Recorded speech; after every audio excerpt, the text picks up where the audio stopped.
Assalamu alaykum, hörmətli anlıqçılar. Bugün Kamal Hisamidinov'ның Momamның şifalıq doğruları degan kitabını oquşunu davamlaştırırız. Bugünkü tema yılan. Yılan. Hazır yadımda yo'q. Buningdan xeyli yillar ilgari o'zbek tilida chiqadigan Saodat jurnalidimi yoki Fan va turmush jurnalidimi bir olimning yılan to'g'risidagi maqolasini o'qigan edim. Olim o'z maqolasida yılanning shifoliq xususiyati borligi to'g'risidagi rivoyatlarni bema'ni gap deb yo'q chiqardi. Shaxsan men shunda u olimning o'zini bema'ni gap qildigan odam ekan deb ayblab qo'limni silkidim. Chunki men u to'g'risida sal keyinroq hikoya qilaman. Yılanning shifoliq xususiyatini o'z ko'zi bilan ko'rgan odamman.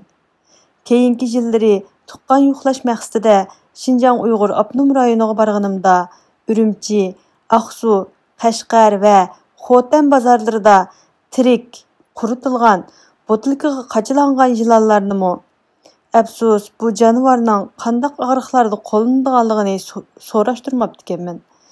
O'z ko'zim bilan ko'rdim. Bu faktlar Uyg'ur tibobitida yılanning o'ziga xos o'rni borligini isbotlasi kerak. Tafsilotga berilmay, aniq faktlarga tayinib ko'rayli. Nemisini yoshiray. 1946-yili oldida issiq qo'tirga mubtalo bo'lgan edim. Keyin u turibla sovuq qo'tirga aylanib ketdi. Sovuq qo'tir put-qo'llarimning barmoqlari orasidami, butkul badanimdami shalvarab, qichishib, aromimni oldi. O'ltirib qo'pish mening uchun mushkul ish bo'ldi. O'zimiz yip igirib, to'qib, kiyib olgan ishdan ko'nglik chaplashib qolatdi-da, o'rnimdan tursamla jinim qaqshab ketadi. Chunki bir parcha yerning terisi so'yilib chiqadi. Doktorga ko'rinib edim, sesiqdan sesiq dori berdi. Qancha ixlos qilib ishlasammi, uningdan bir tiyinlik foyda bo'lmadi.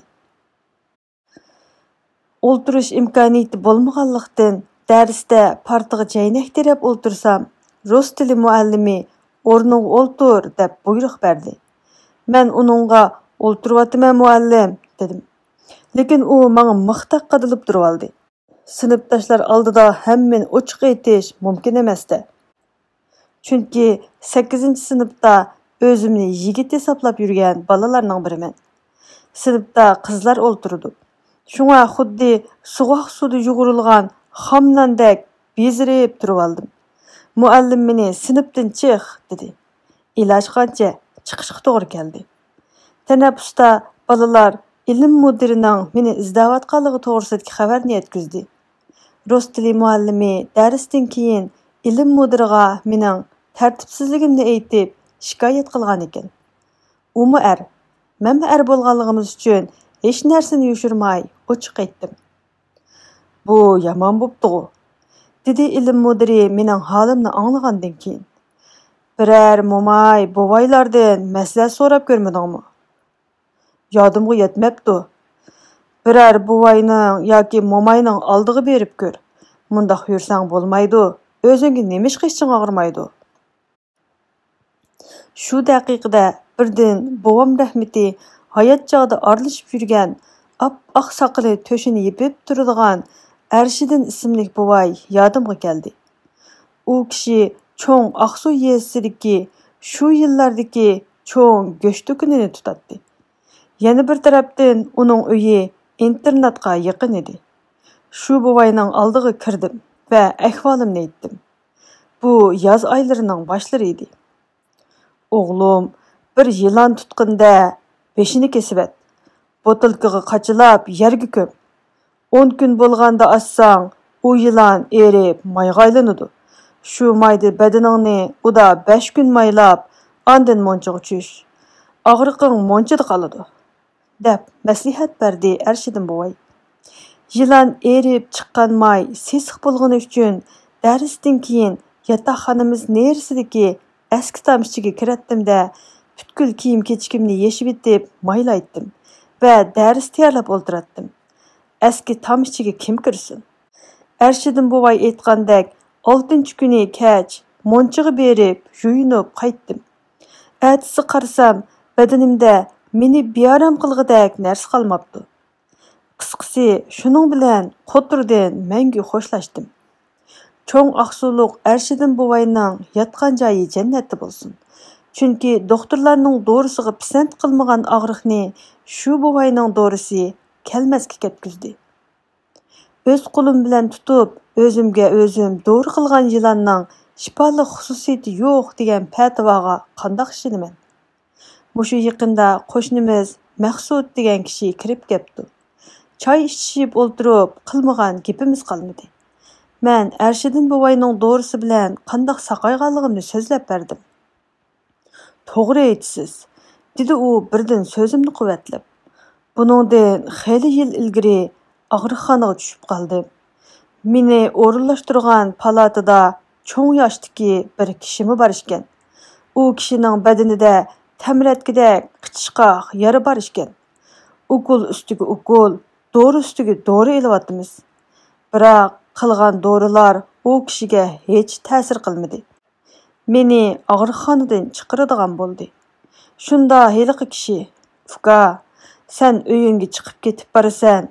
Gapingga qaraganda yezi bilan aloqang xeyli ching o'xshaydi. O'g'il balalik qilib, menga 2 tal yilon tepib bergin. Xizmating bekor ketmaydi", deb o'tindi mendan. Uzoq o'tmayla u kishining talabini bajo keltirdim. Xuddi menga o'xshash og'rig'i bor bir kishi bu kasofat kasaldan shu yilonning go'shini yeb saqayib ketibdi. Yilonning faqat meyli emas, shundoqla go'shining qichishqoqqa shifoliq ekanligini mushu 2 paket isbotlab tursimi, dard tortayotganlar anglab qolsin degan o'yda yana ba'zi narsalarni so'zlab berishga qaror qildim. Ba'zilar yilonni tirikli botilkaga solab, og'zini yem etib, yoz bo'yi aptab qoqlab qo'ydi ekan. Jonliq narsa bo'lgani uchun yilon botilka ichida havo yetishmay, oldida ko'pib, ondan yerildi ekan. Shuning bilan u quyosh nurida paydin-pay erib, may hosil bo'ladi ekan. Yilonning beshi kesilmaganlikdan may zaharlik bo'lib, etishtirish xususiyatiga ega. Shuning uchun palkush yasab, uni quyuq surkimay, balki 2 yoki 3 siziqcha tartib qo'yishning o'zi kifoya ekan. Odam chidayolmay qoladi, deydi bilganlar. Bu may bel og'riqidan tashqari ba'zi tamratlarga mishiltildi. Cho'njiga qatnaydigan avtobus shoferlarining biri bilan yo'lda yo'ldosh bo'lib qoldim. U menga tuvandikilarni hikoya qilib berdi. Uning 8-sinfda o'qiyotgan inisi ziqqi bilan og'ribdi. O'qishni tashlabdi. Yatmagan og'riqxonasi, yemagan dorisi, olmagan ukol qolmabdi. Oxiri u mening Erşidin buvamga o'xshash bir oqsoqol bilan uchrashib qopti-da, so'zdan so'z chiqib, qarindishining ahvolini so'zlab beribdi. "Bir parcha yangi kola go'shini top", debdi u mo'tavar shoferga. Uni bir dona yilon go'shiga aralashtirib, rasa chanab, bir apqur cho'chur etkizib, enag'i shkuz. Uningga buningdan esil dorini topolmaysan. Shofer birodar buvayning deganini qilibdi. Shu kechasi inisi dunyodan beg'am uxlabdi. Rasa terliganmi bo'lsa kerak. Ertasi yo'talmi keskin aziyibdi. Bala 3-chi kuni o'zini obdal his qilibdi. Keyin bemor aksidan qattiq talab qilib, nima berganini so'rabdi. Aksi go'shga bir molla buvayga duo qildirgan edim xolos, deb tirajab turibdi. Ammo bu javob balani qanoatlantirmabdi. "Aka, sen ochiqini aytqin, jinimga aram beryotidi. Uningdan jirganginim yo'q. Qo'rqma", debdi bemor. Bemor ertasi qo'shnisining eshigini so'rab minib, bahor yezi tarafga berib, o'z qo'li bilan yana bir yilon tutib kelib, cho'chur etkizib yetdi. Shuning bilan inim salla maza saqaydi. O'ttir maktabni tugatdi. Armiyaga berib qaytdi. Mushu kunlarda 2 farzandning otasi, deb shofer hikoyasini oyoqlashtirdi. Mushularni hikoya qilayotganda Xiyolimga reallikqa yaqin yana bir rivoyat keldi. Uni qachon, kimdan anglaganim esimda yo'q. Bir kishining yolg'iz o'g'li bo'lib, u ziqqa bilan og'riyotgan ekan. Otaning o'g'lini aparmagan yeri qolmagan bo'lsa kerak. Yaqinlaridan biri palonchi mahallada qaltis bir tebib barkan. U astmini asonli saqaytar emish, debdi. Ota harmini qo'shibdi-da safarga chiqibdi. Ota bola uzoq yo'l mangibdi. Bir yerga kelganda kun o'ltirishga yaqinlashibdi. Yo'l cho'ldan o'tadi ekan.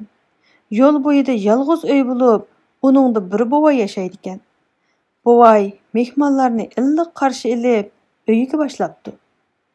Soyibxon ko'pni ko'rgan, insoniy xislati yuqori odam ekan. Kelgicha mehmon, kelgandan keyin uy egisi uyuldi. Soyibxon qadr ahvol yashaydi ekan. Mehmonlarning oldiga qo'yg'idek hech narsasi yo'q. Dunyolikda yolg'iz o'chkisi bor ekan. Uni so'ymay desa, muni mehmonlar oldida sat. So'yay desa, u qo'rsqini shu o'chkining suti bilan beqiyotganini o'ylabdi. Soyibxon oxiri mehmonlarning duosini aptida tirikchilikdagi yolg'iz o'chkisini so'yib, parchalab qozonga sapdi. Bovayning uyi oldida bir tüp chiqir ujmi darxi bo'lib, o'choq shuning ostida ekan. O'chki go'shini shu o'choqdagi qozonga sapdi. Soyibxon qozon qaynaganda ustidagi ko'pigini elib, tovoqni qiyo o'chib qo'yib, mehmonlar oldiga kirib ketibdi. Go'shni qozondan suzish maqsadida oxirgi qitim chiqib, tovoqni shundoqli ko'tirsa, qozon ichida arg'amchi kesim yotqidek. Soyibxon uni tayoqqa elib chiqirib qarasa, yilon. Soyibxon nima qilarini bilmay, hangviqib turib qapti. Chunki go'sh bilan sho'rpini to'kib etay desa, mehmonlarga bergidek hech narsa yo'q. Ko'zni yumib, go'shni mehmonlar oldiga qo'yay desa, muni ahvol. Uning ustiga o'shkuni so'yib, qozonga solganni mehmonlar ko'rdi. Endi haq gapni aytsa, mehmonlarning ishonmasligi mumkin. Hatto Soyibxonni bu rosa pixsiq odam ekan deyishim mumkin. Bu Xudoyimning bir buyrug'idir. Debdi-da Soyibxon go'shni suzib, mehmonlarga elib kiribdi. Uzoq yo'ldan herib ichib kelgan ota-bola mehmon go'sh yeb, sho'rp ichib, qo'rsaqlarini obdan to'yg'izib, rohatlanibdi. Biroq tong otqicha talaga yuguradigan bola nihoyat xotirjam uxlabdi. Otimi, bolami bu yo'lda herib ketganlikning alomati deb safarini davomlashtiribdi. Manzilga yetib borgandan keyin tebib bolaning tomirini tutib, "Bolangizning hech qanday og'rig'i yo'q. Meni ahmoq qilg'il keldinglarmi?" deb nihoyat xafa bo'libdi. Bolaning otasi Alloh nomi bilan qasam ichibdi-da, o'g'lini elib uyiga qaytibdi. Uyga kelgandan keyinmi bola xuddi hech qachon og'rimagan odamdek yuribdi. Xudoning bu karomati otanimi, bolanimi o'ylantirib qo'yibdi. "Dada", debdi kunlarning birida o'g'il. "Ta heliqi cho'ldagi buvayning uyiga yetkichilik men og'riq edim. Shu buvayning uyida qo'ngan kunidan boshlab xotirjam uxildim. Tebib to'g'ri topdi. Hozir meningda hech qanday og'riq yo'q. Qandaqli bo'lmasin, shu yolg'iz buvay menga dori berib saqaytdi. Shu kishining oldiga bormay zodi bo'lmaydi."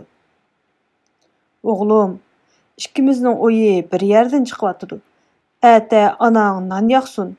O'g'ilga yo'lga chiqayli." Soyibxon ota-bola oldida "Illa billah men hech narsa bermadim" deb yaqin kelmabdi. Ammo ota-bola mehmonlar qadilib turib olgandan keyin Soyibxon bo'lgan voqeani boshdan oyoq tafsili hikoya qilib beribdi. "Qarindosh", debdi oxirida bolaning otasi. "Har holda peshonamga putgan yolg'iz o'g'lim sizning uyingizda davo topdi. Buni 2 o'chga sizga qilgan sovg'imiz bo'lsin. Bo'pti desangiz, yurtimizga köçürüp apırıp, öy jaylyk qilishmo qo'limizdan keladi. Shunda qilib, çölde yaşawatqan buvay, o'ylamagan yerdan tuqqan tepib, odamlarga kelib qo'shilgan ekan. Buğu rivoyat. Әмді өз тәжірибем тоғырсыда ikki ağız gap. Bronxial astmani saqaytishning mumkin ekanligi to'g'risida shifoliq 110 giyoh nomli kitobimning G'andi g'ara qismidami oz-to'la gap qilgan edim. Astmaga beriladigan dorini mundaq tayyorladim. 30 gram yavayi g'andi g'ara yiltizini yarim litrdan sal ko'proq suda asta kuyayotgan o'tda 10 minut qaynatib, andin g'andi g'ara yiltizi qaynatmadan chiqarildi va uning o'rniga quritilgan yılanning 4dan 1 qismi silinib, yengvoshdan qaynatildi. Bu qaynatma astma kasaliga giribdor bo'lgan odamga kuniga 3 qitim, har qitimda 30 gramdan ilmon berildi. İşkende haplı qilib ko'tarib etmay, az-azdan ishgan maqsadga muvofiq. U qizil o'ngashni yuydi. Shunimi aytib o'tish kerakki, qaynatma og'zi burab etildigan botilkaga qachilinib, to'nglatquda saqlandi. Ba'zilarga 2, ba'zilarga 4 botilka qaynatma lozim bo'ladi. Yana bir narsanimi astin chiqarmasligimiz kerak. Doğruluqqa yılan tutqanda su yılını emas, boz yılını tutuş lazım. Çünkü su yılını şorpisi boz yılının şorpsida quvvetlik emas. Bu mening fikrim. Sinab ko'rmoqchi bo'lsangiz, o'zingizning ixtiyori. Bugungi anglitishimiz mushu yergacha bo'lsin. Keyingi qitimliq anglitishimizda ko'rishayli. Salomat bo'ling.